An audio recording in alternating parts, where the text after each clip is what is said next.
Peace, family. Y'all know who it is. It's Dr. Bakari K. Lumumba, the progenitor of LabumaSpeaks.com, a Black empowerment initiative where we believe you can gain a competitive advantage, but always betting on Black.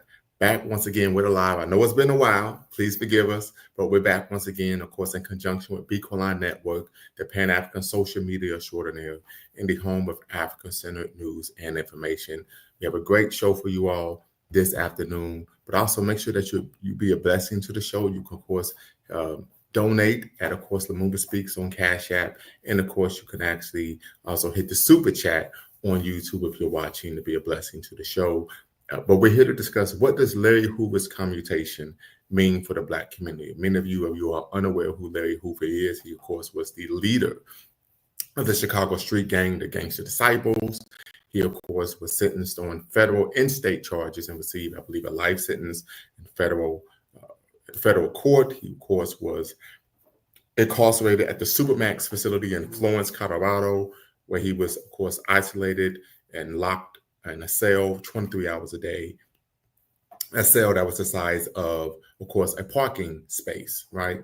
And so his sentence was commuted. And so definitely I want to tap in and get you all's thoughts on, what does this mean for the Black community? So as we know, Trump has, of course, stated rather consistently that he has an anathema for violent crime. Hoover, of course, was known for not being a ruthless criminal, drug kingpin, crime lord, etc. And of course, his sentence has been, of course, commuted. However, he still will more than likely face a significant amount of time in prison due to the state charges that he was convicted on. But definitely want to get everyone's thoughts regarding what do you think about this? What does it mean for the Black community? Some people say this is a win for the Black community. Some have even argued that Trump, of course, community who shows that Trump has a soft spot for Black people who have been ensnared by the carceral state. We all know that, of course, the criminal justice system is inherently racist at every level, local, state, and federal, and that many would make this argument. Some would say this is an intrepid contradiction of course, Trump's position that he has an anathema for violent crime.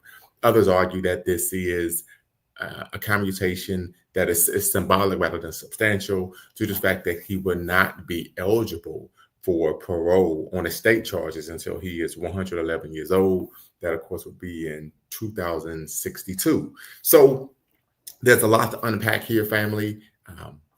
So definitely tap in. The link is in the description. I will put the link in the chat momentarily, but definitely want to hear you all's thoughts on, of course, what does this mean for the Black community? Of course, we're talking Larry Elder, of course, leader, founder of the Chicago street gang, the Gangster Disciples, right? Of course, he was convicted for up to 200 years in prison for murder in the 1970s.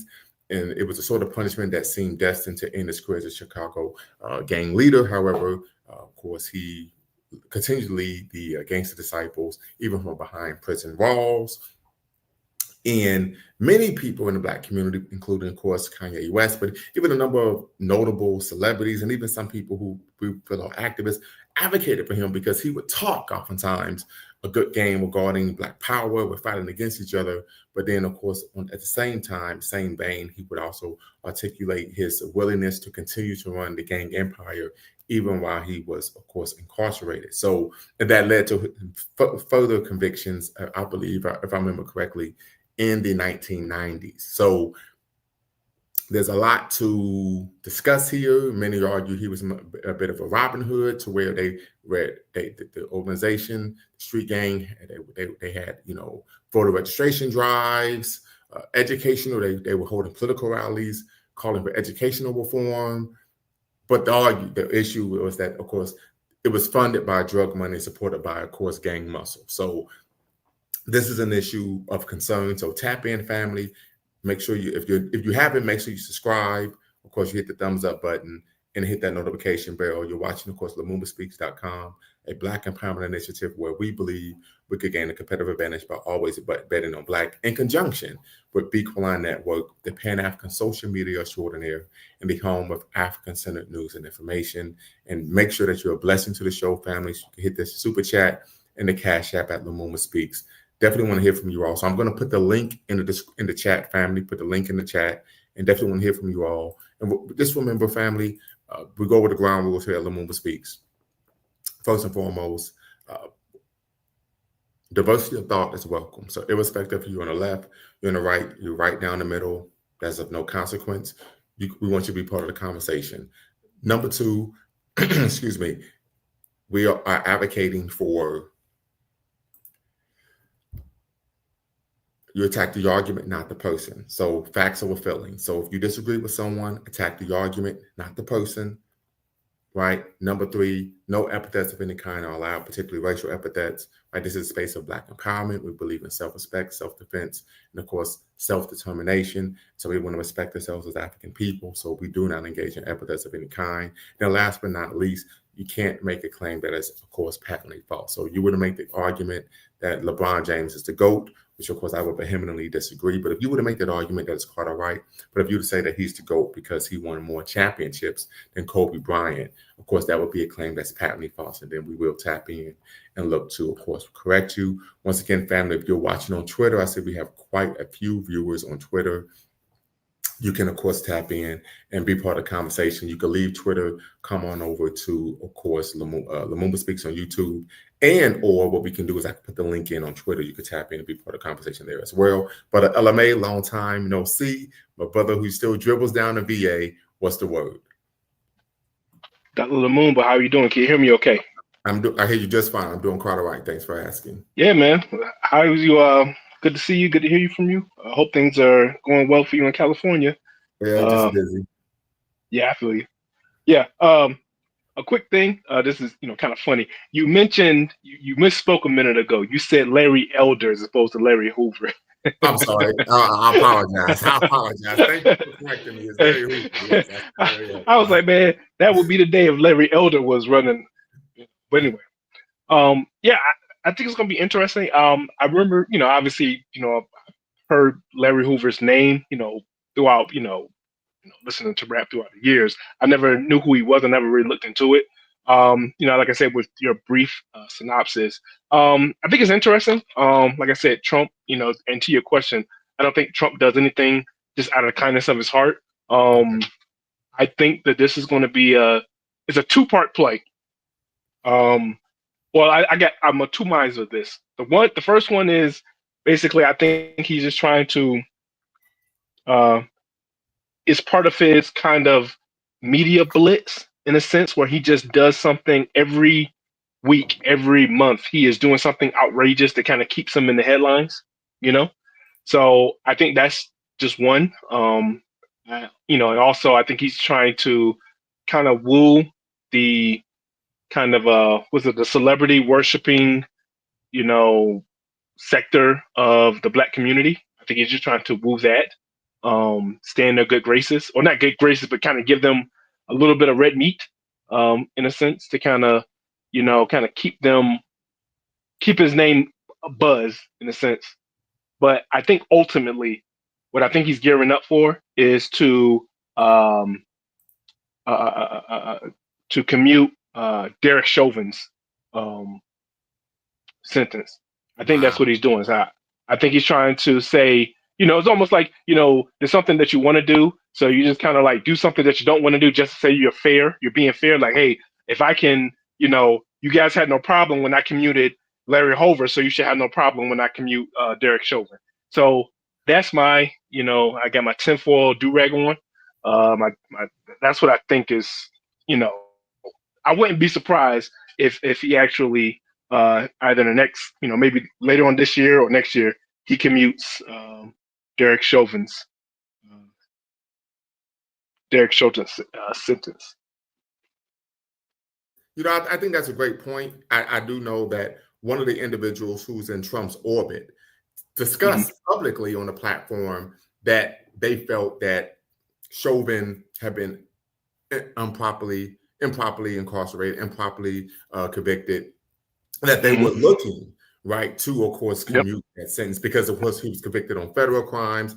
I'm quite sure he was convicted on state crimes as well. Yeah. But this is something, once again, that was seen. So you can't argue about us, of course, commuting Chauvin if we can commuted Hoover. So that's a great point there, but I don't think a lot of people, of course, would even consider that issue. But great point. Yeah, I mean, like I said, because Trump doesn't. I mean, because think of the type of person that Hoover was.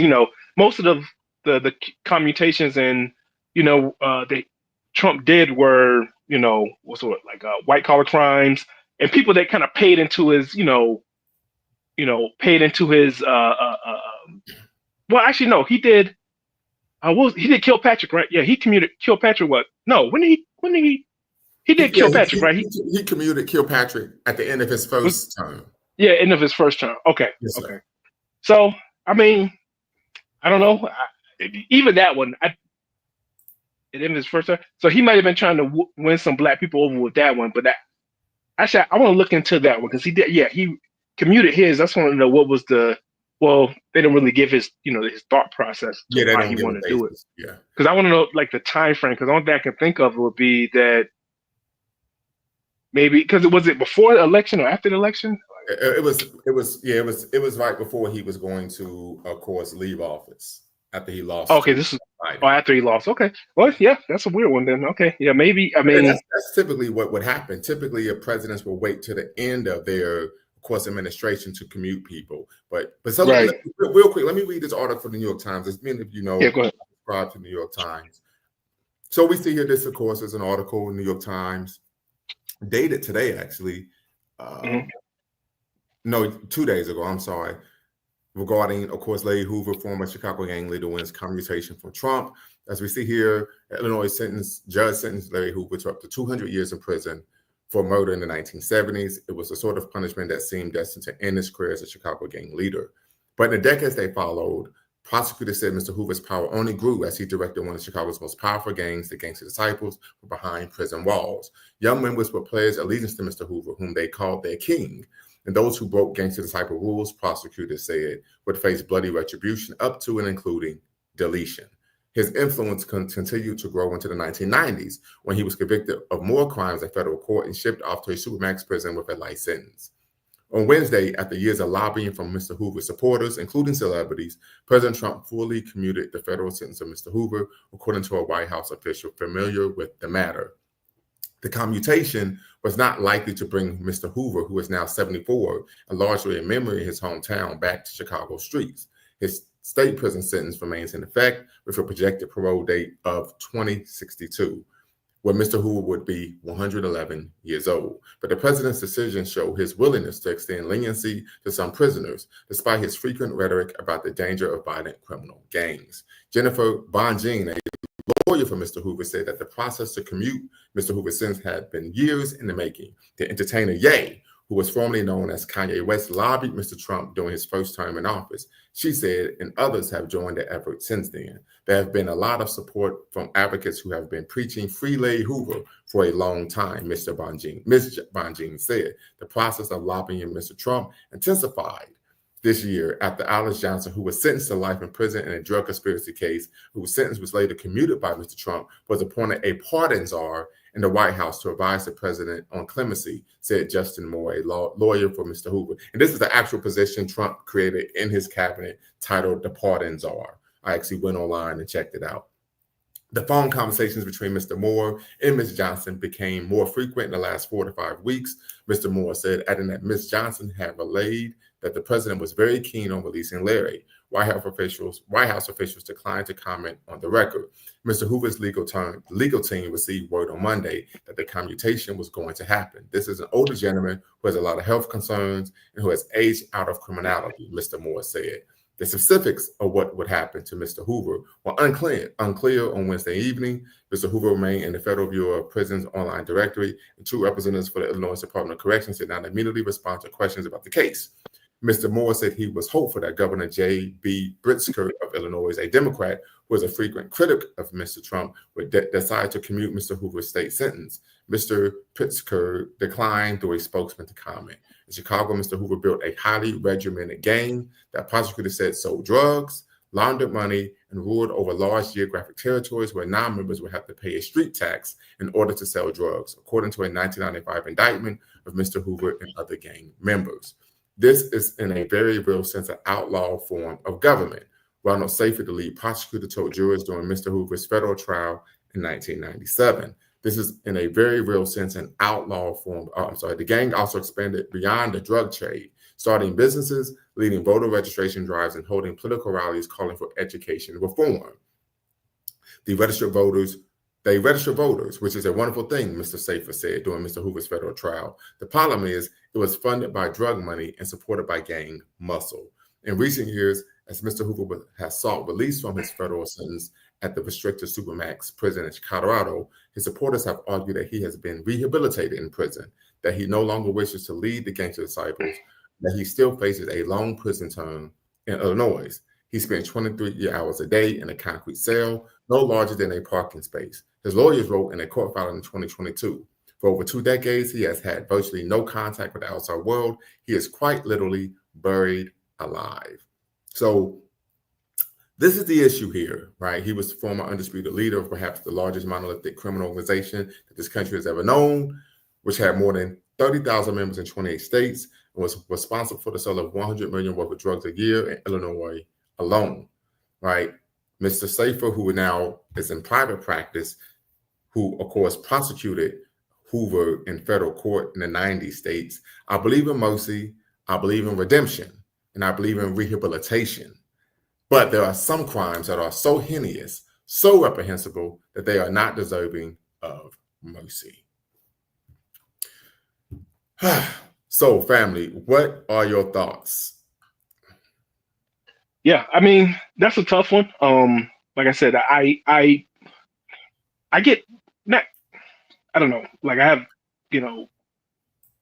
certain feelings about, when it comes to like criminality and stuff like that.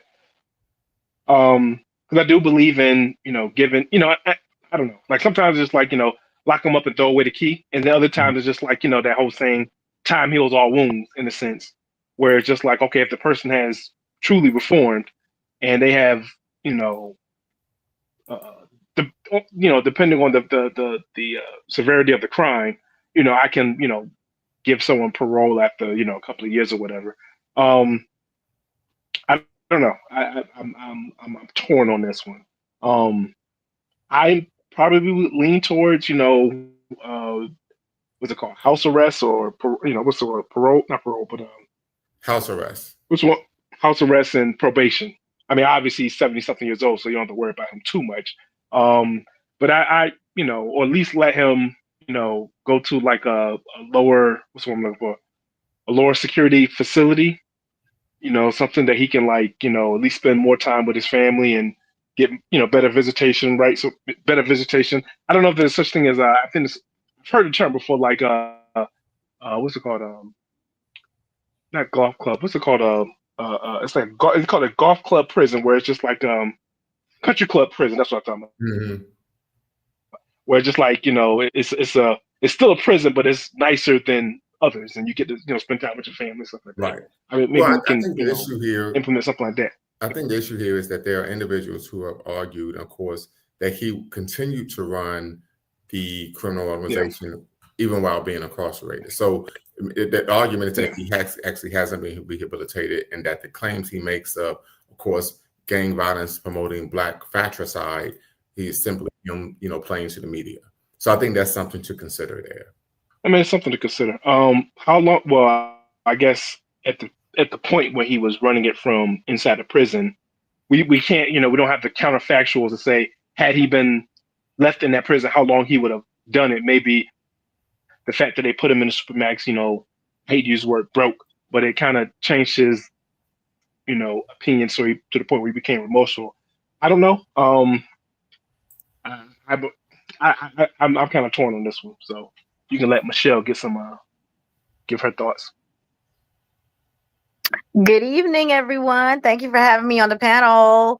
No problem. Anytime. Yeah, long time, Dr. Loom. I was getting worried about you. I appreciate it. Yeah. Okay. Yeah, but Hoover, I'm from the DMV area. I live right side of Bowie.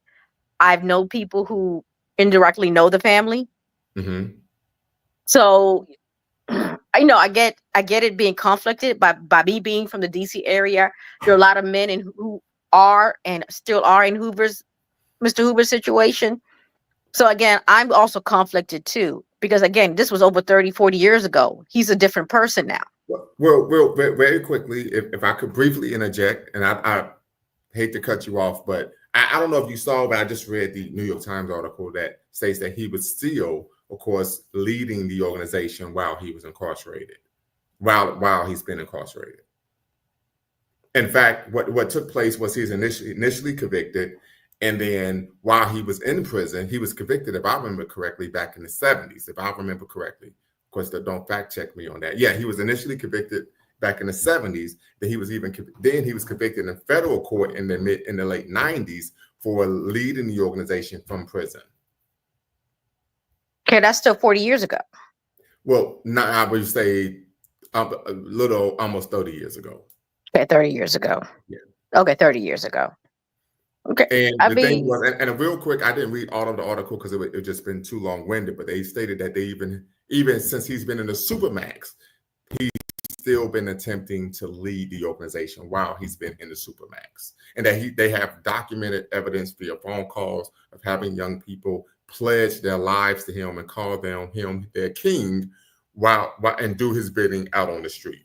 So the evidence, of course, shows that he hasn't changed. Okay. I mean, I can't refute it. I'm not his, attorney. Right. But that is concerning. When he gets out, will he be monitored? Right. Well, it depends he's not going to get out because he still has to serve time for his state convictions. Mm-hmm. Right. Maybe Westmore will let him out, or he has state convictions in Illinois. He's in Illinois. Oh, oops. Yeah. Well, I guess Westmore can't get him. Yeah, Westmore can't get him out. I don't think Westmore would. We should do a show on Westmore and his, the reparations bill. So that's going to be a touchy one. Yeah, go right ahead. And real quick, let's get this up here from Zongo Native. I do apologize, Zongo. If you could tap in, you're more than welcome to do so. So is that good news? He's asking the question, is this good news? I hope he's changed because I saw most GDs who are committing heinous crimes in the community are happy for him. Yes, so this is an issue. I mean, we can even open this up to a broader conversation. Why do we tend to have a soft spot in the Black community for criminals who are, of course, engaged in criminal activity in which the overwhelming majority of people who are victims of their criminal activities are Black people? So that's a conversation we can have as well. Another conversation we need to have as well is that why aren't we the authority of right and wrong in our communities? Why is an external court system ruling on our? No one is. Vigilantism isn't allowed per the law. But Michael, why are we? If we were to, we had several Black men in our community who try to organize, register, go through the protocols. Again, I'm not versed in what exactly occurred, so they can at least do some type of mediation. But every time they do that, they get dismantled. Well, so one, I would say this, and LMA, you could tap in, of course. So one, I would make the argument that there are informal forms of justice in the Black community where people say, okay, there's an issue, we try to handle this at the lowest level. But we also have to understand that legally, vigilantism is not allowed, not only in America, but in any country is vigilantism allowed. Right? And so I would argue, because we see in our community that on a macro level, we have a soft spot for criminals and criminality, the reality of the situation is that if we were to say we're going to have an internal mechanism for addressing behavior that's in contravention of the law, I would argue most people would go unprosecuted, right? Because we know in the Black community, lack of accountability is omnipresent. If we're just going to be completely honest, I don't think that will work at all. Go ahead. So then you say that we can't self-govern ourselves? I don't think that's possible. I don't. I mean, for real quick, for example, look at what happened in New Orleans with those brothers who escaped the prison, right? And you look at the majority of the individuals who helped them escape prison and aided them once they got out, right? Once they were able to successfully flee the institution, right? And these are people who have been convicted of murder. These are individuals who are pending murder cases. So these are individuals who have a long and sordid history of violence towards Black people. And guess who's aiding and abetting their escape? Their families and friends. Yeah, their families and friends. Because most of the people in our community, particularly the Black women, and you know this better than me because you work in the social services field, most of our sisters are what? Criminal sympathizers. Oh yeah, criminal lovers, not even sympathizers, lovers. This is why they always got someone to put money in their books, visit them, give them a place to stay when they get out.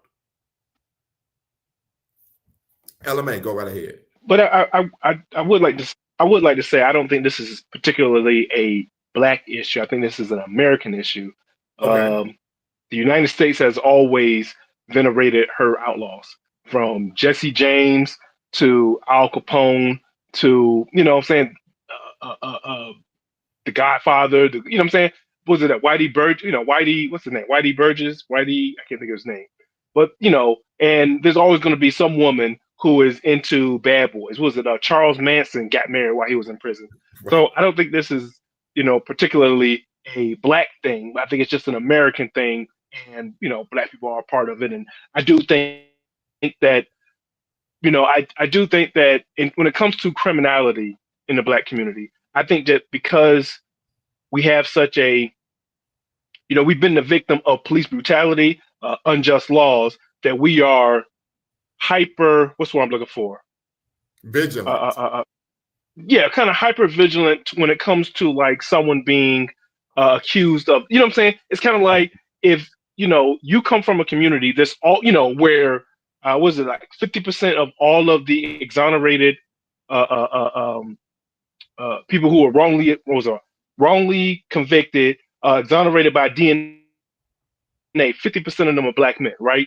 So we have the evidence that shows that, we are being targeted by the police. We're being unfairly targeted. Not saying that, this is not to say that we don't have criminals and malcontents in our community. It's just saying that since we are over policed and we have at any point, if you're just in like a poor neighborhood, you can just be guilty by association and then be sent up the creek, or overly held accountable, right? Like, I forget what's his name, Browder, the young man who was accused of stealing a book pack, and he spent 2 years, and I forgot the I'm talking about, the young man in New York who was accused of, I think it was Anthony Browder. I can't remember his name, but anyway. But I knew he was accused of stealing a book bag, and he ended up spending like a year in solitary confinement before he ever received a trial, right? Oh. So, say again? I got you. I understand. Yeah. So I'm not condoning, but I can understand that, you have a community that is going to be kind of overly sympathetic, hyper sympathetic towards, some folks that we got that are, happen to be on the wrong side of the law. Doesn't justify it, but, I do think we need, like I said, we need some personal healing, some community-based healing, so that we can start to even begin to trust each other, trust the society that we live. Well, we need justice first of all. We can trust the society we live. Right. But I do think we need some. Right. But I do think that we need something, so that we can get out of this. Because I'm not gonna lie. We have seen a lot of oversensitivity, hypersensitivity, not hypersensitivity, hyper. Which one? I don't know if it's hyper compassion. Like, yeah, like it goes, it's beyond what should be necessary. Like, if you did a crime and it's, we get your fingerprints on it or whatever, it should just be, sorry, homie, you did the crime, you gotta pay, you gotta be held accountable. Mm-hmm. So I don't know how we get there. Because like I said, when you have a system, the dominant culture who is looking to put you in jail, right? And then, you've worn out the welcome within your own community, bro. It's going to be, you know what I'm saying? It's going to be like shooting, was it a fish in a barrel? Like, because if you see what I'm saying? If you have a system that's already really willing and able and ready to throw your ass in jail for anything, You For know, anything. yeah. And now, you know, yeah, I don't know. We got ourselves in a bad predicament. And then you have, like I said, you know, it's only going to get worse. Like the economic situation. You know, you have a lot of people, you know, losing their jobs, getting gentrified, their backs against the wall. So I mean, to me, it's just like criminality is kind of not. It's more highly probable and likely depending on the level of the economic uh, economic security of the community. You know what I'm saying? Absolutely. So I don't Absolutely. know. It's a tough one for me. Yeah, but yeah, I don't have a good answer. So DOL states, are you saying that white prison escapees would not get help from the community they lived in? So I think that's a great point. I think I think once again, it would depend on what was the crime. So I think I mean, we talk about Chauvin, for example, he probably would get support, right? But I think there will be members of any community who would take umbrage with someone who was, of course, a convicted felon who escaped prison. But there are going to be some in those communities who would actually support, advocate, and provide refuge and protection for said individual. So I think that's something to consider. Uh, I'm glad to be back, brother. Glad to be back. Sister Shy states, keep Larry in jail. I'm sorry. So tap in, Sister Shy. Tap in. I know you're shy, but you know you can cam up. You don't have to cam up to be part of the conversation. You can use a pseudonym, as you are well aware. Tap in. Let us know your thoughts in terms of why you would like to keep Larry in jail. And Sister from Maryland, I hope you could tap back in as well. I hope you simply dropped off due to technical issues. So I'm going to put the link once again in the chat, family. Also, as you know, the link is in the description. The link is in the chat. Make sure you hit the subscribe and like button. You're watching LaMumbaspeaks.com, a Black Empowerment Initiative where we believe we gain a competitive advantage by always betting on Black in conjunction with Bequaline Network, the Pan-African social media extraordinaire, in the home of African-centered news and information. And we're having a conversation this Friday afternoon regarding the question is, what does Larry Hoover's commutation mean for the Black community? So, family, tap in, be part of the conversation. Defender Logic would love to hear from you. Of course, Zongo Native would love to hear from you as well. Sister Shy, you know, you're always welcome. And then, of course, last but not least, hopefully we could get the sister back in as well. Also, family, of course, we're live with Bequaline Network. Bequaline Network, as you all know, is the Pan-African social media extraordinaire and the home of African-centered news and information. So make sure you tap in, subscribe, hit the like button, thumbs up, thumbs up, thumbs up. Make sure you hit the notification bell and share, and of course, be a blessing to the show by hitting the super chat and of course the Cash App. LMA. So if you had the power now as the governor of Illinois, would you commute Larry Hoover's sentence and let him go, set him free? That is a tough one, bro. That is a tough one. I don't know. I would maybe try to get him into a nicer facility, Okay. put him on probation. Why? I don't know. One, I mean, well, I guess his age, you know, his advanced age. Yeah, he's like 70 something, right? But that's one of the consequences, right? If you are the head of an organized crime syndicate and you receive life in prison, right? If you've been convicted of deleting people, that comes with it. Right. Yeah, I don't know. That's a tough one. I would, I mean, like I said, I wouldn't be upset if he was to not, but if he was to have to remain in state prison, I mean, like I said, yeah, he did run a organization. I mean, like I said, that would be a tough one for me. Probably leaning towards no, but you know, I would have to look at the murder conviction. Like, what was the murder? Like, if it was just, you know, I hate to be like, how can I put it? Put value on certain people's lives or whatever. But if it's like gang on gang violence, you know, I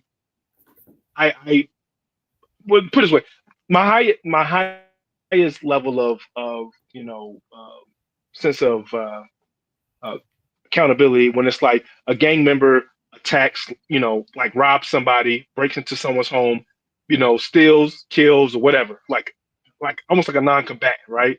But if it's like gang on gang, I'm a little bit more lenient on that because it's kind of like, it's almost like what's what I'm looking for, um, mutual combat in a sense, right? Right. Um, but like when if you start going after like almost like civilians, almost like when you're at war, right? You have two countries going to war. Like as a soldier, you can attack other soldiers, but you can't attack civilians.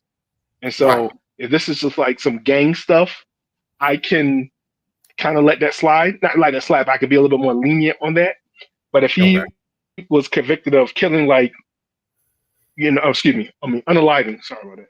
If he was convicted of unaliving, like I said, just a civilian bystander, you know, somebody who was, like, let's say he was trying to do some little criminal enterprise and there was like just a community member that was trying to stand in his way to keep the drugs out and stuff like that. Like if he went up, if he ended up doing something to someone like that, yeah, then I'll be like, okay, lock you up, throw away the key. But if it's just some gang on gang stuff, I can't. I don't put too much value on that. Okay. Not to be like your life is less valuable, but you were in the game, you know what you were doing. Right. Absolutely. But yeah, that's a tough one. I don't know. What about you? I would say no. I would say no. I think there have been a number of crime bosses who were sentenced to federal crimes, state crimes, in which the sentence was life, and they weren't released, irrespective of their failing health in advanced age, right? One person I think of that everyone is familiar with is John Gotti, who, of course, at one point was known as the Teflon Don due to his seemingly uncanny ability to beat federal cases, right? So that's my position. I would argue no. We, of course, in the Black community, unfortunately, know the adverse effect of gang violence, just organized crime. Mm-hmm. Organized crime in itself is extremely problematic, and it touches and harms those who aren't involved in organized crime, right? Particularly, we start talking about running rackets and extortion, right? There's oftentimes even a fear of reprisal if one even speaks out against the behavior that is tearing their community apart, right? And so I would argue absolutely not. And once again, I've listened to some interviews that Mr. Hoover's given. He's articulate, right? He's a slick tongue car salesman, as one would say, where he could talk about power in one instance, and then the next day still be running, of course, this type of gang, this criminal organization. And so what we tend to find is it's almost like the Robin Hood dynamic, right? Yes, I'm robbing Peter, of course, to pay Paul. The individuals that you're robbing, that you're literally destroying their lives and sucking the hope from are, of course, Black people. So it just doesn't play for me. Yeah, no, that's fair. That's fair. Like I said, I don't know too much about what he did. Like I said, other than the criminal organization, yeah, I mean, I think that's fair. What you said, that's probably, I would say, probably where it needs to land. Yeah, because because like I said, and that's the one thing too. Like we romanticize this kind of crime and criminal, and I think for some people they can, when you're not around it and you're just watching it on TV, it's kind of like everyone loves The Wire until you actually live in Baltimore in the 90s, and then like you have to deal with that every day. Right. You know what I'm saying? In the 90s and 2000s, everyone, it's all fun when you're watching it on TV, but when you're actually living in the streets and you can't go to the grocery store without fear that, you know what I'm saying, that one of these little knuckleheads are going to, people call them YNs. I like to call them YM for young and misguided. So, one of these YMs run up on you and now, they're, you're in a life or death situation, So I do, I do need to put that into account. Yeah. Cause like I said, and I do think that maybe this should, I don't know if it's going to act as a deterrence, but it needs to be, something, unless they can make a deal with him that says, okay, we're going to let you out, but you have to tell your men, what I'm saying, to turn over, like turn over a new leaf. Like if they listen to you, you're going to have to, I don't know if that's even possible. I don't know how it even works, but if he has the pull that he has, he would have to say, okay, we're going to clean up the neighborhood. We're going to stop selling drugs. We're going to do, if you have all these people who said they're going to, dedicating their lives to this man, then, do some good. Tell them, turn around and say like, okay, no more drugs, cleaning up the neighborhoods, providing free, I don't know how to, if they're not selling drugs anymore, I know they're going to get the money, but, figure out some way to do good in their community. And, maybe, but like I said, this is a tough one for me. But I like what you said. I think that's probably the best bet. Yeah, absolutely. Absolutely. I would concur. But, this is what happens. I think hopefully this will be a sign to, of course, young people not to throw your lives away. But I mean, what do we make of Trump, right? Of course, he takes his position that he's tough on crime, yet he has been exonerating individuals who have been convicted of some of the most egregious crimes that we've even seen. Yeah, I mean, like I said, one, you can't put anything past Trump, and two, you can't, trust anything he says. You know what I'm saying? Like if he says he's against criminals, like tomorrow he's going to, he'll be giving them $1 million if it means that he can get reelected or whatever. So to me, they had no principles. But I think it's just, he's just trying to figure out a way to, make it work for him. So I think he's just trying to, I think he's, because like I said, I think he realized he got his ear to the ground, and he realized that freeing Larry Hoover would be, what's what I'm looking for, beneficial to him. Like I feel like he knows that he has enough fame, like Larry Hoover has enough supporters that could, sway an election, right? So if he can, I don't know. Like I said, with Trump, you never know what's going through his head. So right. I wouldn't put too much into it, or at least I wouldn't allow this to allow. Now, if he really, well, actually he can't because he has state charges. But I don't even know who he could have done who has federal charges that we would have. You know what I'm saying? I don't even know who he could commute that would give me pause. Like, because most of the people I think of, they got, they're all, state level. Mm-hmm. Yeah, I guess I didn't look up who's on the federal registry and see who's. Yeah, see who's up there because because like that's the thing that sucks because like I remember a couple of years ago, Mark Lamont Hill was talking about Mumia Abu-Jamal. Where is he? Is he Yes. in Chicago? Or is he in now New that's York? He's in someone Chicago, who right? needs to be commuted. Absolutely. Let me look that up. Yeah, but I know he's I think he's in either. Who was the state that had the blind governor? He was a black guy. He was blind. Yeah, that was in New York. I think that was in New York. Now, so I think Mamia's in New York. Yeah, he's on death row. I don't know if he's a federal prisoner. Let's see. Defense. No, he's in state. Yeah, he's in state. Yeah. No, he's in Philadelphia. I'm sorry. Mm-hmm. Yeah, I think he's in Philadelphia. And Mark Lamont Hill was talking about when he was in. Where does it say he's in prison at? Yeah, I guess he's at Philadelphia.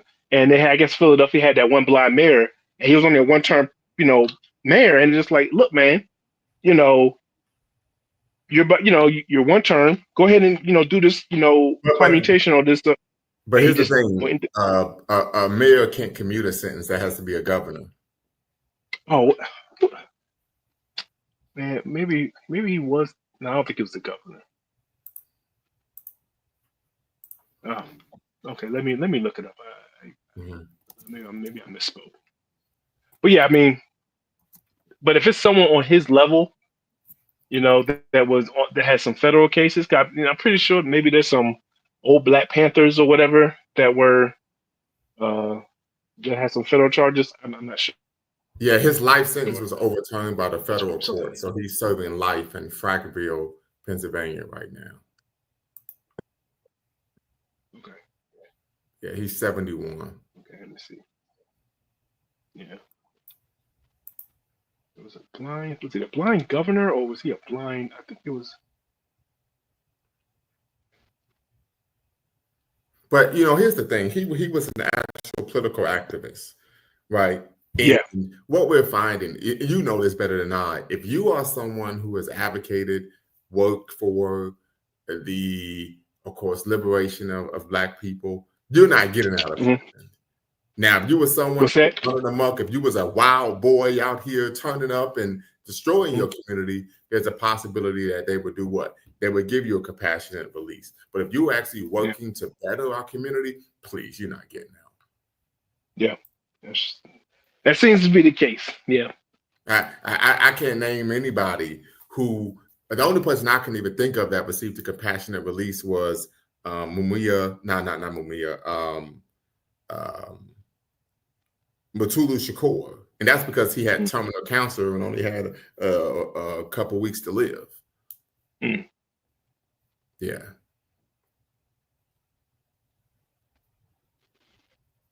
Yeah. The guy I was thinking about is Davey. He was granted parole back in 2022, but of course he was 85 years old. Yeah. So his entire life had really been taken away from him. Yeah, I was thinking of David Patterson. He was the 55th governor of New York. So when Elliot Spitzer got in his trouble, chasing all the prostitutes, he came in, and I think he was only short. He was, only for a short period of time, and it was just like, look, man, you're only gonna be here for one. You're gonna be doing this for one term, so you might as well just, get some. There's some folks in prison. Go ahead and commute them. But like you said, even if the cost to you is low, it's not like you're going to be running for anything anymore anytime soon. You know what I'm saying? They still won't do it. So that's, yeah. But yeah, there's like other people I wish he would have did. I mean, like I said, we definitely have what's the one I'm looking for? An unhealthy love affair with criminals, the criminal element. Right. That's just America in general, but particularly for us, I think it comes back on us tenfold because, when the activity that gets you paid and gets you laid also destroys the community, you're in bad trouble. Absolutely. Yeah. Absolutely. So, and these are issues that we have to address because this is something we face on a diurnal basis. This is something that we have to address with young people, that we have to, look to console with, of course, the brothers and sisters in the community who family members have been incarcerated, so on and so forth. So Black Canadian, you state that you agree with Sister Shy. I appreciate that. Hopefully you could tap in and be part of the conversation. The link is in the description. The link is in the chat. We'd love to hear from a brother or a sister from, of course, Canada. Right. And I've been to Canada. I went to Toronto for my birthday. So definitely would love to hear from you regarding this issue as well. So make sure you tap in. The link is in the description. The link is in the chat. So these are real issues, but I would argue that, and I get it. A lot of times individuals are young, you could kind of be, drawn to the allure, right, of the criminality, particularly when you're younger. And I'm quite sure, LMA, you're familiar, being out there in the hustle and bustle is exhilarating. Yeah. Right. So, but once again, this is why it's important to have strong family units to curtail and turn young people away from that and into something productive. So. Yeah, that's it right there. But like I said, yeah, I think it's, especially when you have people, well, Kanye West is kind of a, not like, modern Kanye, but like Kanye of, of what, 2012 or whatever, but he's always been pushing it. And when like I said, how do you steer a young man or young child or whatever into something productive when I don't want to use the pillars, but the high profile members of our society are, rooting for, Well, like yeah, and I know where you're going, and I think of the wisdom of Malcolm X, right? We know that we just celebrated his 100th birthday, and one of his daughters, of course, was in my hometown in Dayton, Ohio, of course, speaking about the 100th birthday and the work and legacy of her father. So there's a couple things, right? One of the things that Malcolm X taught us is that these celebrities, these entertainers, these trumpet players, these musicians, these comedians, they're what? They're one, they're puppets, and two, they're clowns. Yeah. Right. And so I articulate that to my children. It's something I did with my son very early. I say, we don't look up the athletes unless there's someone like Muhammad Ali, a Kaepernick, someone like that who's actually revolutionary, who's black-minded, and is willing to speak that publicly, right? Not just black-minded in black spaces, but you're willing to, be proud of who you are at all times. I said, and two, we don't look up to entertainers in any way, shape, or form. My son said, but you're a big Nas fan. I said, I'm a fan of Nas's music. I ain't never met him. I don't know what he's about. Yeah. Right. And so we have to set that example first and foremost. Yeah. But we also know that you control the process, but not the results. But I would make the argument that if you're doing the work, more often than not, you're going to make the shot, the child will end up going down the right path rather than the wrong one. Mm-hmm. No, that's definitely fair. Yeah. So just something for the family. Yeah. Like I said, I think it's gonna be interesting, but like I said, this could be, to Trump's point, just a gesture, right? Because if Trump knows that I can commute this guy, but he's not getting out, it's almost like he didn't commute him at all, right? Mm-hmm. So it could just be, I tried, but my hands were tied. I tried, but my hands were tied by these Democrats because these Democrats don't believe in second chances. And now, like I said, it's all political. I do. Yeah. Right. But I do, and that's why we're giving Chauvin a second chance. Like I stated, one of the individuals in his orbit, in his circle, even articulated that they believe that he was wrongfully convicted. And of course, we know on the right, they argue that the only reason he was convicted was because people are afraid that the city of Minneapolis would, of course, implode on itself if he was exonerated. Yep. Like I said, I made a post of this, during the time frame. It's just like, listen, man, it's cheaper to just not kill black people. You know what I'm saying? Like, it's just cheaper. Like, you got to, pay for all of this, destruction, and, like, it's just cheaper just to not, kill folks. Right. So, I mean, yeah, I do think that would be, because even if he were I think it would be the same thing with Chauvin. If he gets turned over, I mean, if he gets commuted or whatever on this federal case, he would still have to do the state case, correct, right? The time of the state, right? But I don't even know who's the governor of Minneapolis. So like I said, they may. You mean Minnesota? The governor of Minnesota, yeah. Yeah, I don't know who the governor of Minnesota is either, but I would make the presumption that the governor of Minnesota is a Democrat. But once again, I mean, these are situations in which you have individuals I'm sorry, go right ahead. No, go ahead.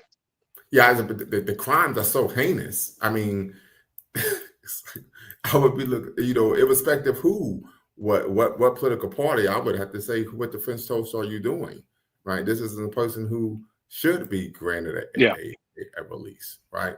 So just something to consider there. Those are my thoughts. But once again, family, listen, it's more of a PR move. So Defender of Logic says he believes it's more of a PR move. Tap in, let us know why you say that. We'd love to hear from you, brother, regarding why you believe this is more so a PR move than anything. I think you're echoing some of the sentiments of Brother LMA, right? But I definitely would want to hear from you regarding why you believe it is a PR move. So tap in, be part of the conversation. Y'all know who it is. It's LumubaSpeaks.com, a Black Empowerment Initiative where we believe we can gain a competitive advantage for always betting on Black, in conjunction, of course, with Bequaline Network, the Pan-African social media extraordinaire in the home of African-centered news and information. And once again, family, please do not be shy regarding being a blessing to the show. Of course, you can hit the super chat and, of course, Cash App. We look forward to your continued support. And we're discussing what does Hoover'S commutation mean for the Black community. But Defender of Logic, let me know if you could log in, if you could tap in. Once again, you do not have to cam up to be part of the show. And as you know, you can use a pseudonym to be part of the conversation. So I'd love to hear from you before we close things out. So any other thoughts from you, Brother LMA? Not at the moment. I think that I don't know. Like I said, defender of logic. That was the brother's name. Was it brother of logic or defender of logic? Defender of logic.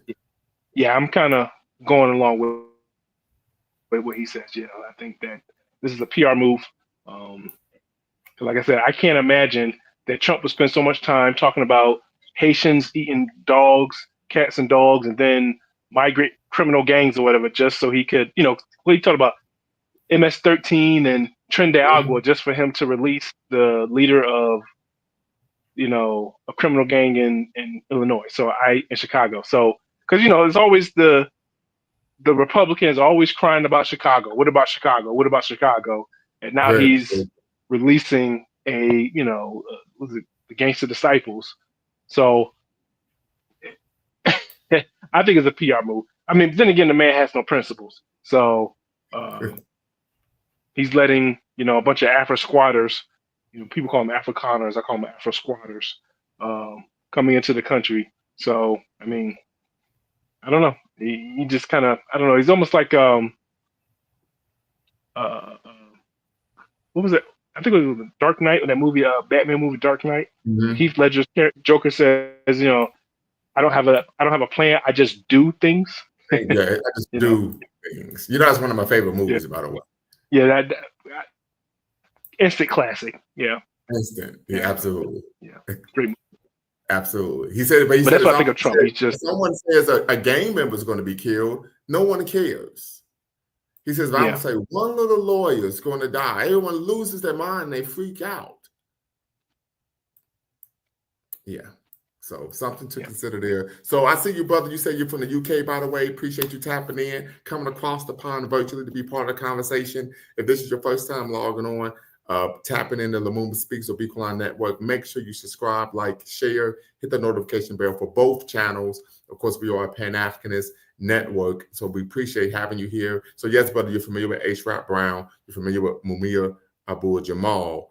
But Larry Hoover's arrest was not political. He was a gang leader in Chicago who, of course, was convicted of murder in the 1970s, then was convicted in federal court in 1997 for running the criminal enterprise while he was incarcerated. So definitely appreciate you tapping in, brother.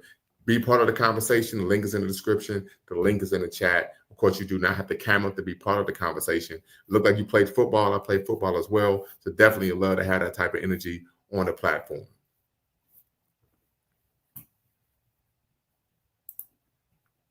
Go right ahead, brother LMA. No, I think that was it. Like I said, I think that Trump is just kind of, randomly doing stuff. Some good, some bad. Like I said, he got Kilpatrick right before his last, I don't know if he did any, he did a couple of black, he exonerated a couple of people that were black. Let me see. Do you think Kilpatrick should have been? I'm not familiar with, I'm not familiar too much. I know he did have some corruption. I know he was wilding out there. Criminal enterprise from the mayor's office. See, I didn't know about that. I knew he was I knew it was just like some corruption stuff, but I didn't know it was I have to look that up. Like, what was his case? Yeah, there's a great episode on Kilpatrick on American Greed. You can look it up on YouTube. Okay. Yeah, I mean, there was an allegation that he had a exotic dancer unalived because she would have been. So there was a lot going on, going on. Okay. Yeah. So yeah, you definitely have to check that out. Definitely need to check that out. 100%. 100%. So, but this is where we are.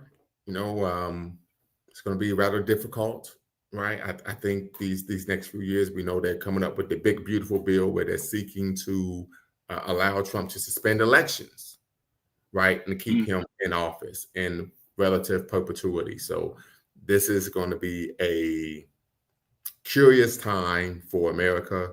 As we know, it's going to be an extremely curious time for Black people in America. As we know, when times are lean for America, it's a drought for Black America. So definitely something that we need to, be keen and cognizant of. But I also think, what we find with Trump, and I think you're right about this, there really is oftentimes no rhyme or reason for what he's doing.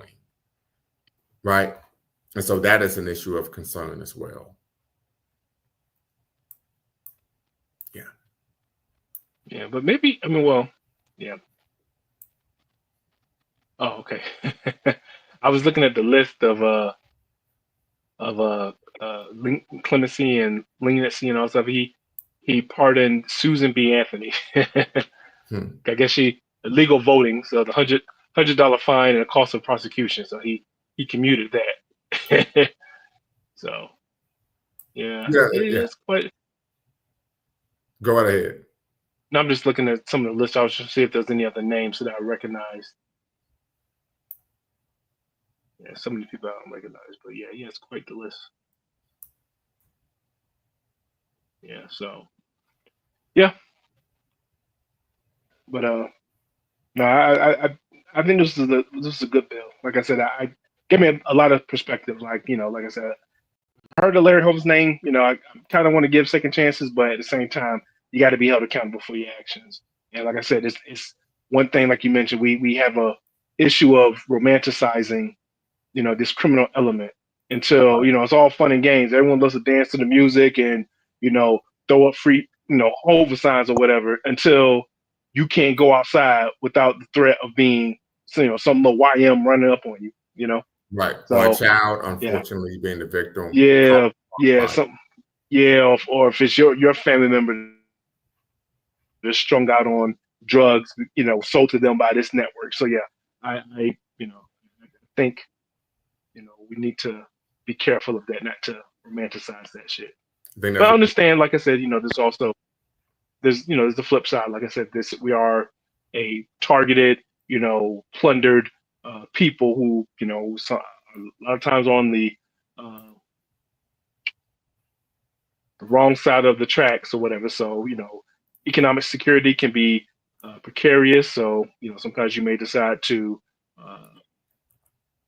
do things that, are highly frowned upon to make ends meet. So I can understand that pressure, not excusing it, but I'm just saying I understand the pressure. And so, like I said, it's a tough one, but, I don't want to, be out here, celebrating criminals. Right, and I understand completely, and that is something that happens. Like we talk about the young lady, well, not the young lady because she's 70 years old, that became Trump's pardon czar. Right, she was a mother of 5. She was married. She was working at FedEx. Had worked at FedEx for over a decade. Not excusing the behavior, but what took place was she ended up being laid off from FedEx. Ended up going through a divorce. And now she was a single mother of 5. As you know, most times when there's a divorce, the mother's going to receive custody. And her house was foreclosed, and she found herself in a situation desperate for cash and began to become involved in, of course, money laundering and drug distribution. Was this a Black lady? Yes. And okay. So, yeah. And the point is, and she was about 50 years old when she was convicted, is oftentimes, unfortunately, right, a lot of times people turn to what industries as a result of being unable to provide substantial income legally. Yep. That is a reality. Yeah. If you haven't, as a matter of fact, if you ever get a chance to read the book, The Other Westmores, right? This is a book about, of course, part of the book chronicles the life of Westmore, of course, Maryland governor. But then there's another brother who, of course, had the same name, who grew up maybe 2 blocks from the now Maryland governor. Talked about their lives end up going on different trajectories. But the other brother who's serving life in prison, at the time he had got in some trouble with the law. He got his life together, went to Job Corps, learned to trade, comes back home, but he still wasn't making enough money to actually make ends meet. And that caused him to go back out into, of course, the drug trade, and led to him engaging in activities that caused him to receive life in prison. Yeah. And like I said, it's how do you like I said, it's just there's systematic. There's almost like uh, when it's a systematic fault like this. And I don't want to, like I said, I don't want to excuse criminality, but there's a point in which you know the deck is stacked against you so much that, like I said, it's either you starve or you go sell this, whatever, or no, you starve or your children starve, or you take the risk and you go sell this, this bag real quick, And luckily, I'm not in that situation. Knock on wood, I'm never in that situation, Right. But I, Absolutely. like I said, that's why I'll always have not a soft spot, but an understanding spot of certain levels of criminality. Not say you shouldn't be Absolutely. held accountable, Right. but Right. I always have like a sense of, I understand the circumstances that put you in this, the set of circumstances and events In that put you particular. in this situation. Right. And a lot of times it's not always your fault. You could have made better choices, Yes. but sometimes it's just the deck is stacked against you and you got two shitty choices and you just pick one and this is the cards that you would deal. Because there's a lot of people who've also committed crimes who just never got caught, This is and they very had true. the chance Very true. and they Very had the chance to walk, you know, survive. Times got better and they were able to walk away, without being caught. And then other people who just, aren't so lucky. right. So, I think I ain't gonna say Absolutely. So we're we've very done quick. things that, had we ran across the wrong police officer at the wrong time, we'd be jammed up right now. Right. So very quickly, LMA Gazekbo. I hope I'm pronouncing that correctly. I just need you to cam up in queue before I could bring you to live, just to make sure you're not trolling. Okay. Appreciate you, brother. You could turn your camera off or leave it on. I'm going to bring you in. All right. Very good. And Good how do I evening. How you pronounce your doing? name? So my last name is Gatsipo. It's Gazekbo. it's Ghanaian. Okay. Very good. So the So K is silent. very quickly, what part of Ghana are you from? No, well, my dad's from Ghana. I actually grew up in the West Indies. So I Okay. grew up in Trinidad and Tobago. So it's a very colored history. Okay. Trinidad and Tobago. So we're talking about Port of Spain? Port of Spain, that's right. Very good. That's Very good. where I grew up. And then I emigrated to the UK where I live now. And that is me in the picture. Okay. Look I like used the to play- DN to me. No, offensive tackle, actually. I trimmed up. Okay. I used to Gotcha. weigh like 300. I used to weigh like maybe 360. Okay. But I Woo. leaned down to about, maybe in that picture I was about 280 at then. Okay. At the And how time. tall are you? I'm like 6'8". Okay. Not bad. Not bad. Yeah. I played football, semi-pro, but I never talked trash on offensive, defensive linemen. I was like, they're just too big. Too big. I could go across the middle. I could crack a linebacker all day. But those offensive and defensive linemen, I'm like, y'all got it. Y'all can have it. Very Yeah, good. we like to scrap in the trenches. Yes, sir. But Yes. no. So my thing is, like, I've seen rumblings of obviously Larry Hoover being released, or sorry, his stay being commuted. And I saw earlier they were talking about, like, I think towards the beginning of the year there was another high-profile prisoner that was being released as well. But figures like H. Rap Brown or Mumia Abu Jamal or like Asada Shakur is still on the wanted list. Like, Yes. why aren't actually relevant and non-guilty political prisoners not being released? Like, what? Right. I don't And understand. I think that's the point. And Brother LMA mentioned this, and hopefully you could tap back. He could tap back in. I have to go back to that, yeah, because I lost Yeah, connection for a bit. when individuals are actually convicted of crimes and they're political prisoners and they're socially conscious and actually working to better the Black community, to restore African people to our traditional greatness, they're never given a reprieve legally. Yeah. But No, you can no. have individuals running around indiscriminately shooting up the block, right? They let Right. them out quick, fast, and hurry. And of course, people know I'm not Christian, but it reminds me of the story of Jesus and Barnabas. Right. Right? I mean, seriously here, though. Like, give us Barnabas, the criminal. We want this guy. Yeah, exactly. Like, oh my gosh, subhanallah. No, so yeah, I just think it's like they're playing in our face for real. I mean, I live halfway across the world, but it still affects me, like, to see what's going on there. And then obviously the media that I consume would be different to yours. So some of the things that I see are like, well, a lot is being pushed onto like Palestine at the moment and Gaza and stuff Yes. like this. And there's like a sharp turn that's happened over the past couple weeks where people are starting to condemn the Israeli government now. Yes. And I think even in that there's huge cynicism that's going on, which is why I bring it up. It's a cynicism of those that are in power or in charge, powers that shouldn't be, as it were. And I don't get it. Like, how is it that we have allowed ourselves to fall back so much from what we used to be? Because you hear the stories of, well, even in that there's the stories of our antecedents in the 60s, 70s, the 50s, 60s, 70s. Like there were people who mobilized, who organized and did things, and they didn't have to be big things. They were just like free school meals and stuff like that that the Panthers were doing. That's a huge thing. But nowadays, it seems everyone's just so insular. Like everyone just cares about their own little bubble, Right.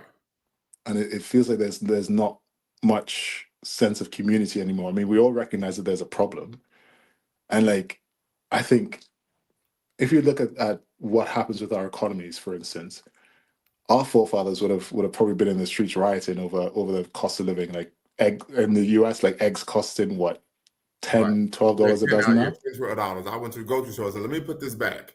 You know, I mean, seriously. It's ridiculous. Yeah. Like I don't know how we've been sort of slept walked.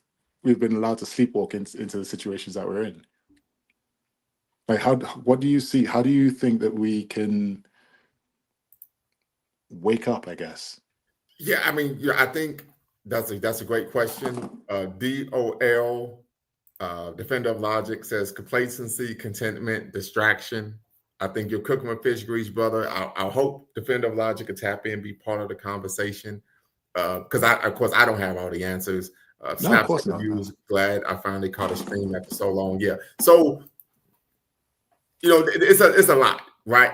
Yeah. One thing I could think of is, I don't know if you're familiar with Dr. William Cross's Nigrescence theory, right? He argues that Black people, particularly here in the West, in the United States, develop a healthy Black identity after having some type of traumatic experience that teaches them, that makes them aware of anti-Black racism, right? Then they go on this journey to develop a healthy Black identity. Most people use the life and political trajectory of Malcolm X as an example of that.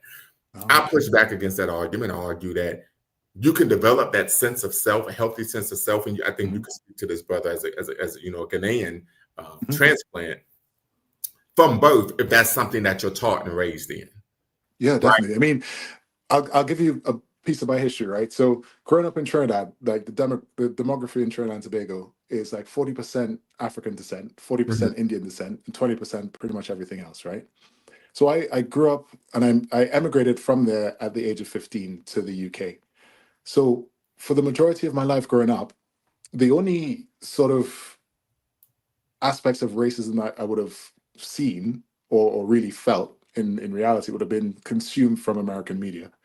I wasn't really othered in Trinidad per se, unless there's like a faint sort of rift between the Indian demography and the African demographic there, but it's not too serious. Like we get along really well. We basically call ourselves Trinidadian. When I came to UK though, and I went to like high school there, it was the first time I actually really felt othered because I was like one of two Black boys in a school of 800 boys, and this is like sort of like an upper middle class school as well, right? So it's like a private school, and because I've been so trained to look out for the racism that has come from an American perspective, because obviously Black people have lived amongst white people there for hundreds of years, whereas in the UK it's not the same. Like it exists, but it's very subtle. It's not the same sort of, like, you won't necessarily be called out your name, stopped by the police, or stopped from being being able to purchase a house in legislature. but the effects of those things can still happen. It's just not codified, if that makes sense. Right. So like my experience, I had to learn what it was, because I never saw myself necessarily as black, or I just saw myself as a person growing up, like walking around. I'm amongst people, okay, and I experienced white people as well. It's not to say I didn't, because in Trinidad I did before coming here. And it's like I didn't notice or didn't feel particularly less than or different from other people. Even here, I only recognized that racism was happening to me sort of in retrospect. So after the effects, I was like, wait a minute, he said some slick stuff to me. I So did not expect that. microaggressions, Yeah. which happens a lot, oftentimes, right? And I don't mean to cut you off, but I made that point to state that my view is that in order to, once again, as you mentioned, address these issues, what went wrong is the fact that I would make an argument on a macro level, not in our individual homes, but on a macro level in the community globally. We aren't focusing on who we are, right? Our history, and what is our mission in life, right? And I'll argue, what you want to do for a career, that part of that is our goal is to bestow our people to our traditional greatness. No, but our histories, that's the thing, because we've been divorced from our histories. So like my personal history is so diverse, because my father is directly from Ghana, right? I can tap into like that tribe and everything like that. Like I know where that lineage is from. But on my mom's side, my mom was born and raised in the West Indies, right? And so if I were to say, okay, what tribe or what lineage does my mother's side go back to, I couldn't tell you. And then that's the case for so many foundational Black Americans, right? It's like there's so many origins that it can be from, and then to say West Africa generally is not necessarily good enough, because there's so many different tribes across West Africa, each with their own histories, each with their own. Real quick, brother, we use the term ethnic group rather than tribe. Tribe. Oh, my apologies. No. Yeah, we use the term ethnic group. Also, we use the term, because this is a Pan-Africanist organization here, African American rather than Black American. We are very proud, because that's brilliant, because I'm not very well versed in all this sort of stuff. I know, but on the macro, people say Black American, but no, I'm an African American. I love to hear that. Yeah, so absolutely. But go right ahead.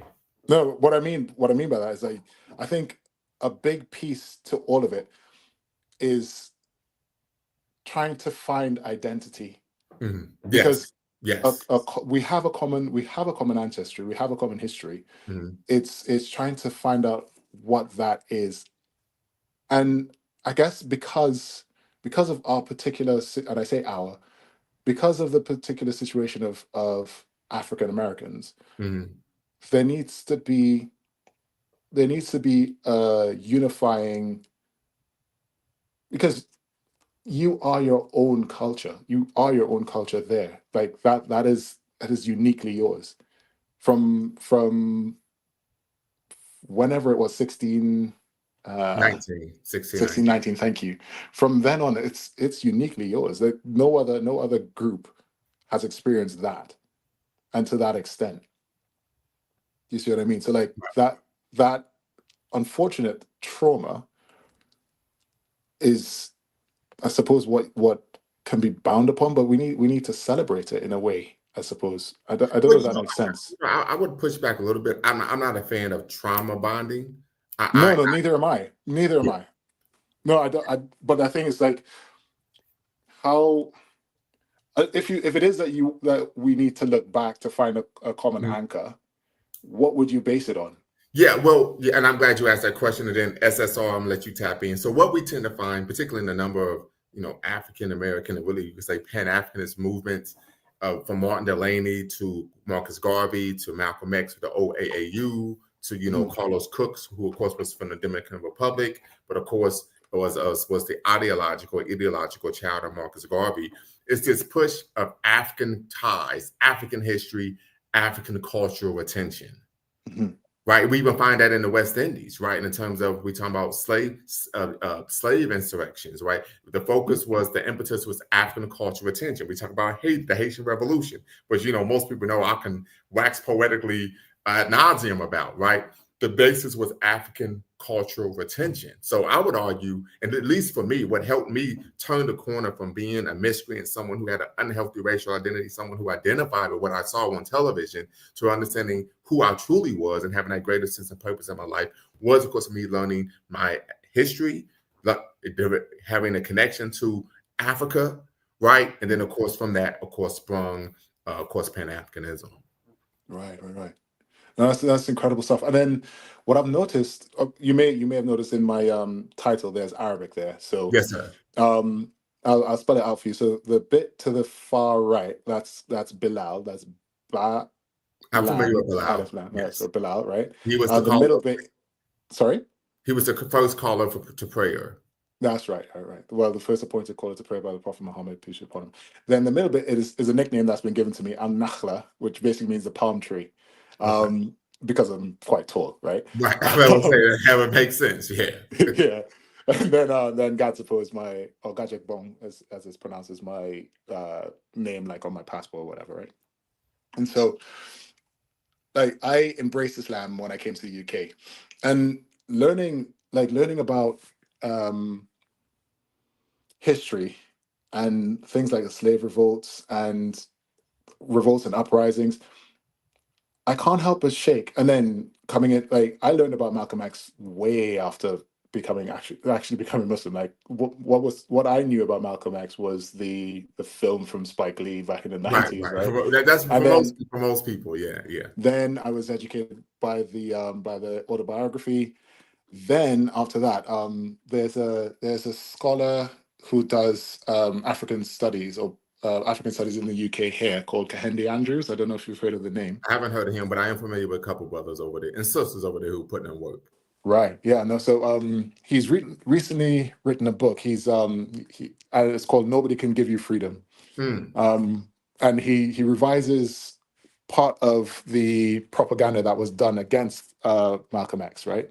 Okay. Where the story that's told of him, they try to encapsulate him as a rebel who's reformed by the religion, and then goes out to Mecca and comes back and be like, okay, Whitey's not so bad, and let's all sing cool. Yeah, that's not the case at all. Yeah, but that was not his message. What he argues in his book is that the story that we're given. Sorry, you already have the book? I do have the book. Yeah, I've got a signed copy of his. Yeah. Okay, because I see here in the States, I can't get it till September. Right. No, but there's a documentary as well on YouTube. If you can look it up as well, which talks about it as well. He even interviews Mark Lamont Hill and all that stuff. So he traveled extensively to get it done. Yeah. So he argues that what was divorced from the message of Malcolm X was the actual political aspect of his message, in that the propaganda that was spread was basically to essentially quell the actual dangerous bit to the establishment, which is the politics side of it, not necessarily the reformation of the individual, but the actual movement of Pan-Africanism. Because a lot of what Malcolm X did was traveling across Africa, trying to build ties and bonds. Yes, we're not trying. From east to west. Did. Absolutely. Yeah, no, he did. Yeah, and that's been essentially suppressed since his assassination. Absolutely. Listen, real quick, I gotta say, I'm happy we got a new brother here tapping in, cooking with fish grease. I hope you could be a regular contributor, of course, to Lumumba Speaks of Equaline Network. But just wanted to say that it's great to get new brothers and sisters who are able to tap in, who are actually knowledgeable, and we can have a constructive, healthy, incisive conversation rather than oftentimes a snapshot reviews, defensive logic, and other brothers and sisters are aware. We have to push people out because they are not only ignorant, but also seeking to sow discord amongst brothers and sisters. So I just want to say that. Oh no, thank you. I've been a subscriber for some time. It's my first time tapping in, sort of thing. Okay. So, and I don't want to take too much shine. I'm sure Snapchat's Snapchat is he's in the UK as well. Oh, for real? Yeah, cool. Absolutely. Cool. Well, no, nice to meet you, brother. How you doing? Hey, how you doing? You all right? I'm fine, thank you, man. Yeah, long time no speak, Dr. Bakari.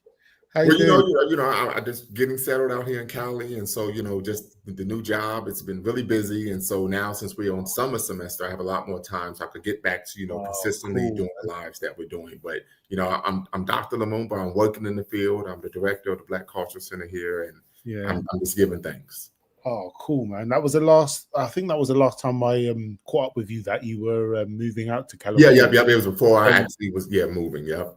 Absolutely. Yeah, I'm glad it's going really well for you. I was just recently in New York and I visited the Malcolm X and Betty Shabazz Center.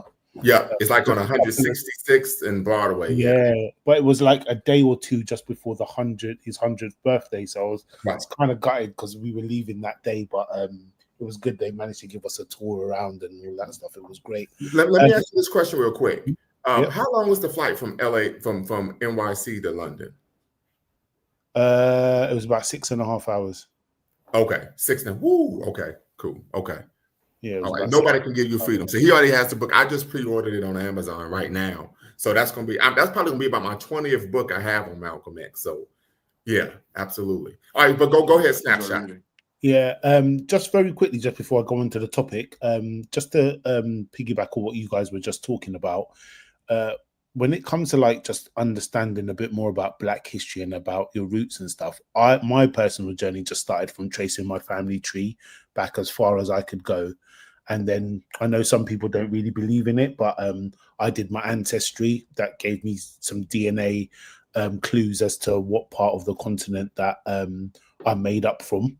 Okay. And from then onwards, that just piqued my curiosity to find out more about those countries and their history and stuff like that. And I'm still learning. So, I think it's going to be a lifelong journey actually of just learning all of that. But I hope that helps you, Gads. Sorry, I don't know how to pronounce your name, but Gads. But I hope that helps you in. You can call me Bilal or you can call me Ricard. Gads. Okay. Oh, Bilal. Okay. Well, yeah. I hope that helps you, when you're trying to trace your lineage or find out more about Black or African history, I should say. I really appreciate that. Thank you. No problem. Yeah. So I just found out about this Larry Hoover thing. Where that's the topic, isn't it? Yes, sir. He's being commuted. So the first time I ever heard about Larry Hoover was about a year, 18 months ago, when a friend come up to me and he said to me, "Oh, did you hear that Kanye West is doing some concert thing for this guy called Larry Hoover, and it'll be a really good thing if they can get him out of prison?" And I was like, "Well, who's this? Who's Larry Hoover? Who is he? What has he done or anything?" And then come to find out that the guy was the founder of one of the biggest criminal street gangs in the USA. And then I just said to my friend, "Well, what's so special about him? Why does he need to be pardoned or released if he's this hardened criminal that's been involved in, X amount of murders and drugs and all that kind of stuff?" And it just got me thinking that, there are Black Panthers in prison in the USA, and I don't see any sort of political movements trying to help get them out. And these are people that were trying to do good for their community for the most part that I could see. So my question is, why what is so special about this guy?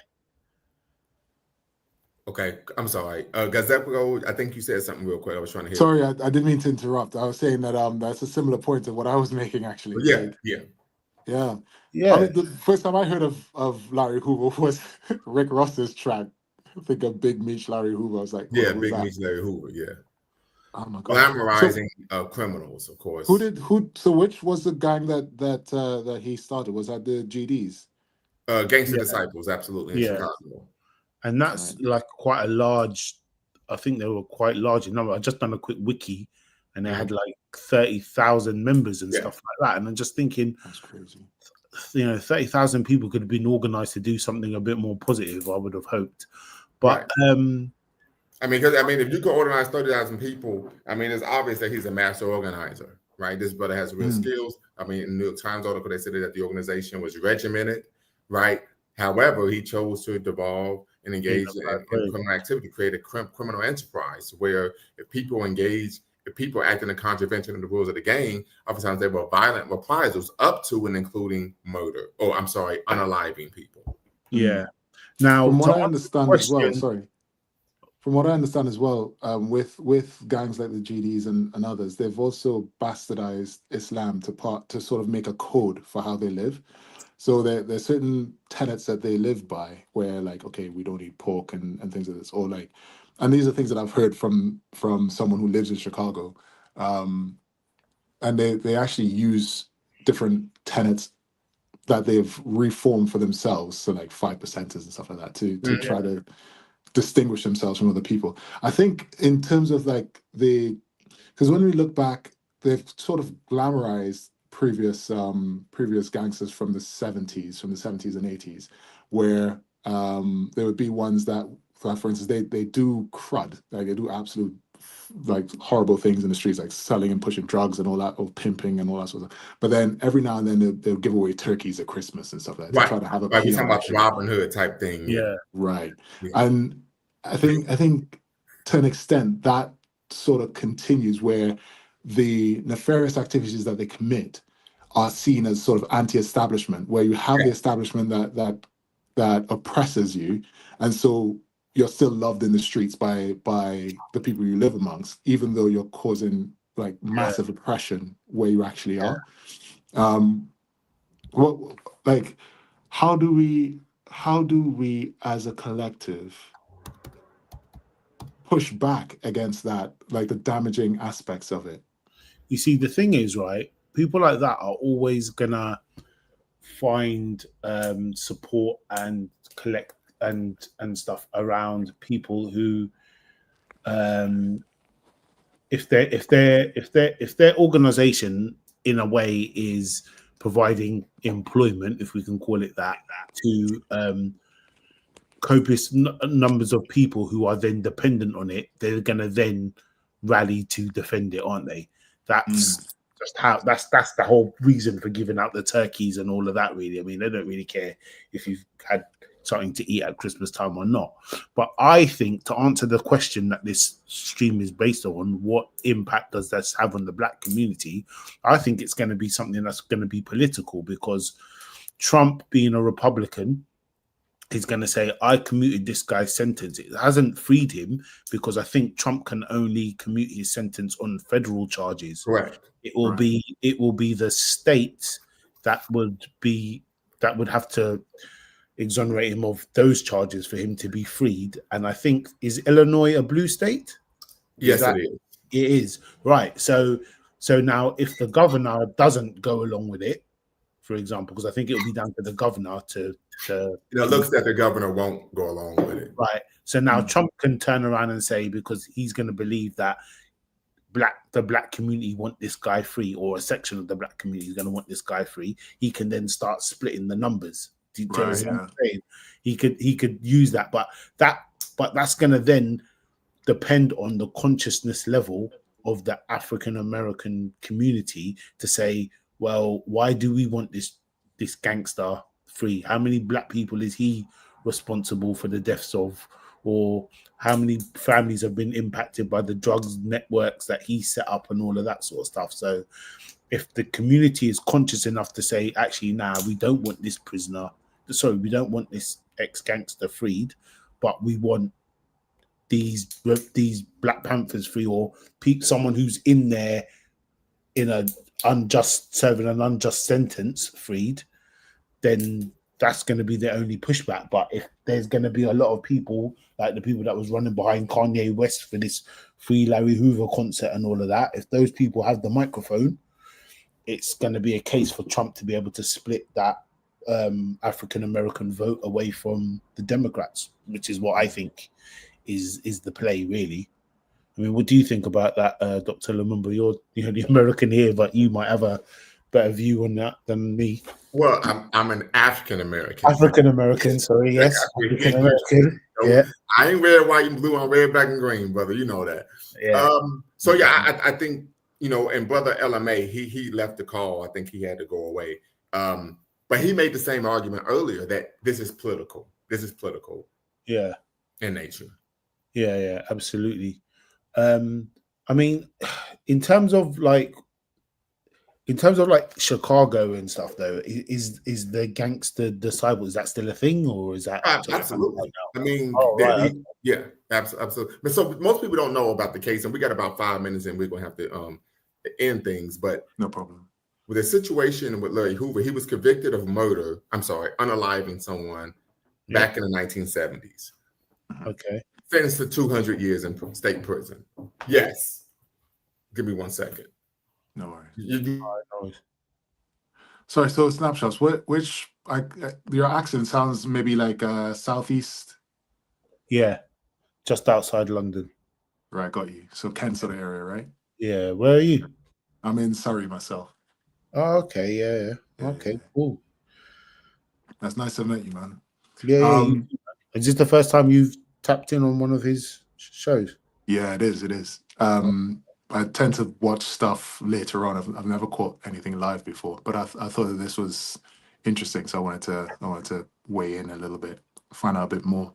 Okay, my bad, family. Okay, I'm back. So of course I'm here in the office right now, so I had some students come by, but I told them I'd get with them in a few. So the question was, Larry Hoover. I'm sorry, he was convicted of unaliving either an individual or individuals in the 1970s, sentenced over 200 years in state prison. In 1997, he was convicted on federal crimes for continuing to run a criminal enterprise from state prison. And then he was taken from state custody and sent to the federal supermax in Colorado. Oh, wow. And they say that they still have evidence now that even while he's in the supermax in Colorado, he's still seeking to run the organization. Young men who are still on the streets of Chicago are still pledging their lives to him, calling them their king. He's their king, so on and so forth. So this ties into groups like O Block and stuff, right? What is O Block? So there's and this I'm so devolved from this, but there's a musician, Lil Durk, I think maybe. Yeah. There's a group called an area in Chicago called O Block, I think, that they belong to. I don't know if they're connected to the GDs and all this. Okay. Well, they probably are. They probably are. Right. They probably are. And I think that speaks to how influential it is, because we're two people sitting in the UK. Right, and you all know, and have some knowledge, even though it's tertiary, like of what's going on there. It definitely is, from what I can assess, it definitely is a political move. Quite crafty, to be honest, but absolutely. I wonder how much benefit can actually be gained from. I mean, what are our solutions? Like, I think exploring third parties, because if he's trying to do this is try to devolve people from voting Democrat, I think they've already done that to themselves substantially. Like, I think more people sat and abstain from voting in the first place than trying to vote for any one particular party. I'm conscious we don't have a lot of time. And even in the UK, we're having similar issues politically where we don't know for whom to vote anymore, if at all, right? So we have, for instance, over here, the Conservatives and the Labour government, and the Labour government's moved so far right, where they were usually like centre or left of centre. They've moved so far right that they make they allow for the Conservatives to move even further right, and there's now a sort of fascist government that's coming in as well. Like our options really, instead of the duopoly type thing, is to really focus on local government. That was what I would suggest for America in particular. You've got your sort of midterms coming up, sort of thing, right, where you have to vote on local government. Right. I think a lot more can be affected and changed at that level. I would agree. Yes, and there's something we always articulate here. Absolutely. Yeah. And then things like collectives, or because the actual methods of the Panthers and stuff like that, it can be replicated. Yes, but we just need to be aware of infiltrators, I suppose, because that COINTELPRO has been a thing. It's a real thing. I mean, but it's a real thing globally. I mean, I'm going to do a show Yeah. tomorrow on Ibrahim Toure. Right. Yeah. Right. So hopefully you could tap And in I'll for protect that, snapshot. brother. So we find For that real, this for is real. an issue globally, Yeah. like with African people, because we're coming up on what, the 38th anniversary of Thomas and Carr's, Right. assassination. Yeah. Right. So, which is, and Thomas and Carr, as many of you know, was my son's favorite Pan-Africanist. And of course, Thomas and Carr was taken from us on my sister's 10th birthday. Okay. So let me see here. Defender of Logic. I think I'm going to do the stream on Thomas and Carr probably 2 or 3 p.m. my time. So of And course, you're West Coast, right? I'm on the West Coast. Yes. Okay. So man, that probably be what, 9 to 10. You all time? What time is it where you are now? It'll be It's 3:44 right now where I'm at. Okay. Yeah. What time is it in the UK right now? 1:45. Yeah. Ooh, okay. So I try to be mindful because I got brothers Yeah. on the sisters on the continent who tap in as well. So I'm trying to be mindful that when I start a show, it's at least in a time frame where people We're can 8 log hours. in That's and be cool. part of the That's fine. conversation. We're up now. It's Well, cool. it's Saturday night, so it should be all right. Okay. Tomorrow, so that should be all right. Okay. All right. Well, Where do you stand on? Go right ahead. I'm sorry. Where do you stand on the Larry Hoover? My association. So yeah, the question I asked Brother LMA was, if you were the governor, right, Okay. of Illinois, Governor. All right, yeah. Mr. Governor, right? If you were the governor of Illinois, would you commute his state sentence? And he shared the same sentiment as myself, and the answer would be absolutely not, under no conditions.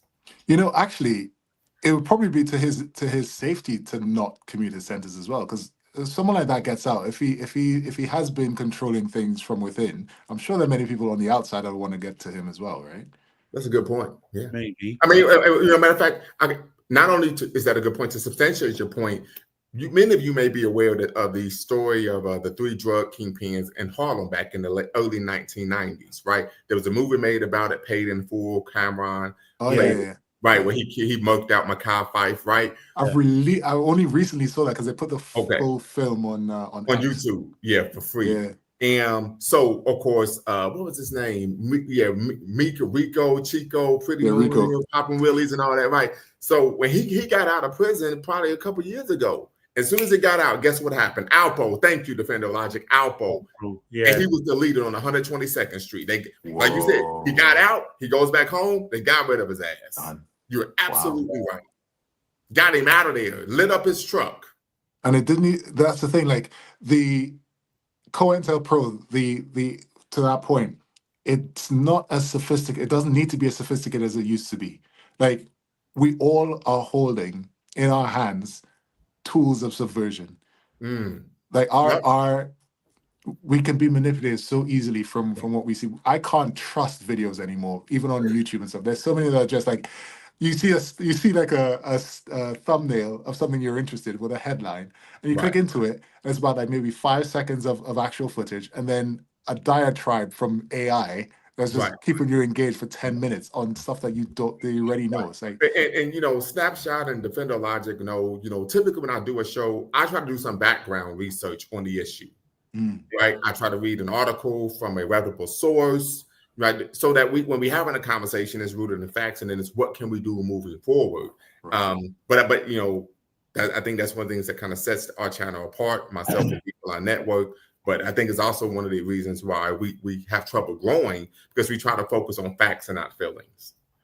Okay, so Larry Hoover's been saying, I've been doing some work to get kids away from going down the wrong path, and he's trying to pull the Stanley Tucci. Yeah, right. And there are people that will say, "Oh, see, people like you, you wouldn't let Malcolm Little become Malcolm X because you won't like let the guy have a chance to." Right. And what do you respond when you hear that? My response to that is one. There's a couple things, right? Malcolm Little became Malcolm X. Detroit Red became Malcolm X, and he became El Hajj Malik El Shabazz. I'm not opposed to that. I myself had a time in my life where I was a miscreant. I don't deny that, right? So this is not a situation where I'm trying to play the moral police, because I don't think I'm in a position to ever do that, right? Right. Second, we talk about someone like Stanley Tookie Williams, right? I've read Stanley Tookie Williams' memoir, of course, Blue Rage, Black Redemption. This is a man who actually was nominated for a Nobel Peace Prize for his anti-gang books to children. This is a man who was visited by Winnie Mandela. That's right, Winnie Mandela, while he was on death row in San Quentin, right? So this is someone who actually made a true pivot. What we find with Larry Hoover, and I'm standing on business when I state this, is that he talks a good game, but he's still engaging in running the criminal organization at the same time. Right. So when the cameras are in front of him, yes, this promotes black fratricide. You know, we need to be teaching our young people to be constructive and to build their communities and better their communities and be strong families. But then when the cameras leave and there's evidence to substantiate this is how he was convicted in 1997 of federal crimes, he's doing what? Right back. Hey, you better make sure those YNs they running this. I'm he got to show his allegiance to me, or it's going to be consequences. Yeah. What we talking about here? Yeah. Right. So we know, and brother Bilal, you can speak to this. A lot of people cosplay Black consciousness. 100%. Right. I'm in Cali now. What's the guy? Aaron the plumber. They call him a certified crash out on social media. They asked him on an interview, why are you always trying to shoot the fade? He says, well, I don't ever want a Black man to die.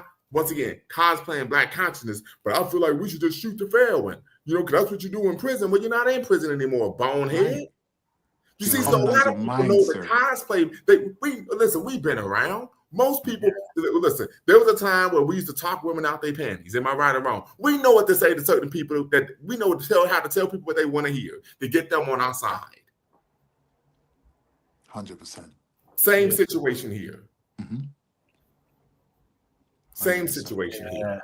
But I could give credit to Tookie when the cameras weren't around and he was actually doing live streams with Bloods and Crips, right? Trying to bring people together. In prison, doing live streams, telling them, turn away from the gang knife, renounce this lifestyle. This is what I was trying to say earlier. Sorry to interrupt. This said to be the king of the Crips. Look at my kingdom now. This place will not make you a man. 100%. That's what I was trying to say. He's doing this when the cameras aren't around. I could take somebody like that serious. Yeah, because this is what I was trying to speak to before. There was an honor in that life before. I think it was because there was less opportunity or less options, they sort of were forced into the criminality. I'm talking about back in the 70s and 80s. That's at least either the glamorization of what it used to be at that point, or there's some fact to that as well. Whereas now there's so many more options for us as African Americans or Africans in the diaspora.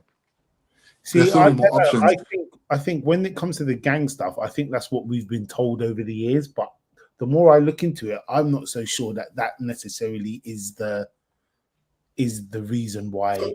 So real quick, we got 3 minutes. So there's a couple things, right?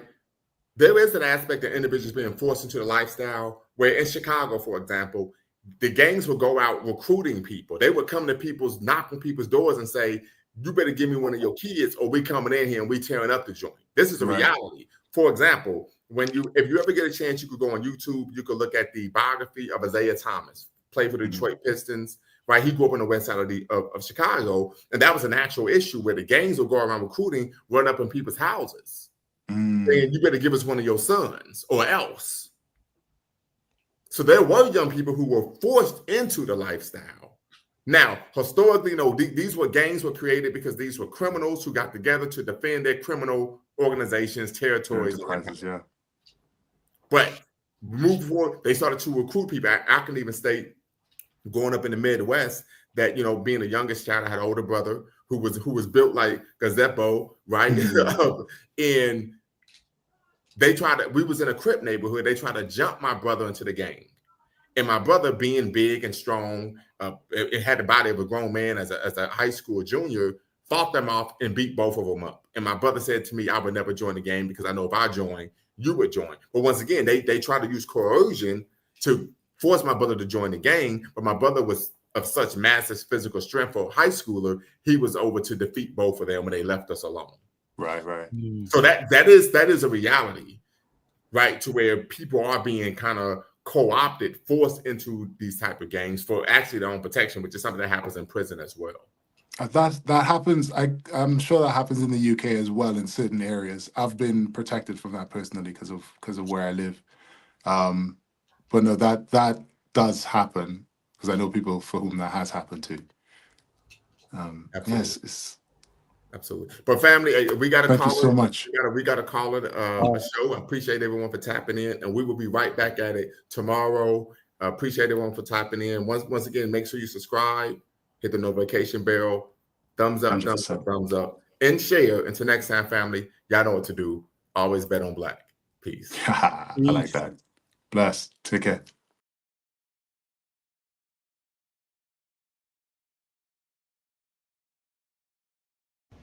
Before you go, make sure you hit the subscribe and like button. Thank you for supporting the channel. And remember, here at Lumumba Speaks, we always bet on black. Peace.